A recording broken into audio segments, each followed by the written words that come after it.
In 2024, over 3.7 million Americans were actively building a personal bunker. Not soldiers, not governments, regular people, neighbors, teachers, doctors. The number keeps growing, every year, in silence under our feet. What if I told you that behind this obsession lies not madness, but one of the oldest and most rational forms of human intelligence? First, let's clear something up. The image we have, the paranoid guy in a tinfoil hat, is completely wrong. Researchers who actually study preppers find something surprising. The average profile is 35 to 55, college-educated, stable job, family. Often a former military officer, a security professional, or someone who lived through a natural disaster firsthand. These aren't people running from the world. They're people who've looked the world in the eye and decided to be ready for it. The real question they're asking, that we all avoid, is, what happens if the system stops working? That question has an answer, and they're building it underground. Here's what psychology tells us about preppers. They're not driven by fear, at least not in the way we think. A 2019 University of California study tracked 200 active preppers for 18 months. The dominant psychological variable wasn't anxiety, it was perceived control. There's a fundamental difference between someone paralyzed by fear and someone who transforms that same fear into action. In psychology, this is called active coping. Instead of suppressing the anxious thought, you face it directly and do something about it. The bunker is literally the materialization of that process. Every can of food on the shelf, every liter of water stored, every generator installed, is a moment when anxiety decreases and the sense of competence grows. The bunker isn't a refuge from reality. It's the way these people inhabit reality, on their own terms. Think about the last time you felt completely in control of something. That feeling, multiply it by 1,000. That's what finishing a bunker feels like. Here's the thing you don't expect. Preppers are among the most socially connected people that exist.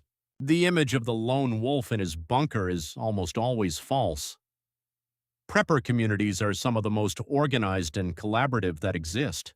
Forums, local groups, mutual aid networks, division of roles by competence. This isn't random, it's deliberately built.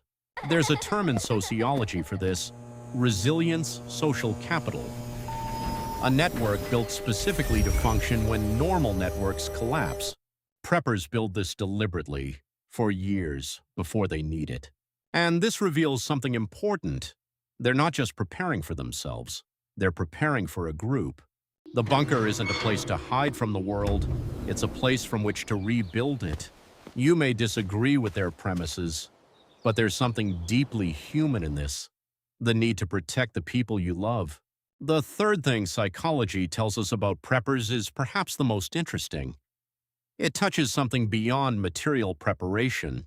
Psychologists call it identity preparedness. Not just, I have 6 months of food, but I know who I want to be if everything collapses. Learning to build a fire without a lighter, knowing how to purify water, understanding which plants are edible. These skills have practical value, yes, but they also have enormous psychological value. They tell you who you are when modern structures are removed. Viktor Frankl wrote, "The last of human freedoms is the freedom to choose one's response to any given situation." The prepper isn't just building a bunker. He's building a version of himself that doesn't depend on the system to survive. Now I want to ask you an uncomfortable question. Have you ever set something aside for the future? Money saved, extra food at home, a plan B for your job? Have you ever thought, even for 1 second, about what you'd do if the internet stopped working for a week?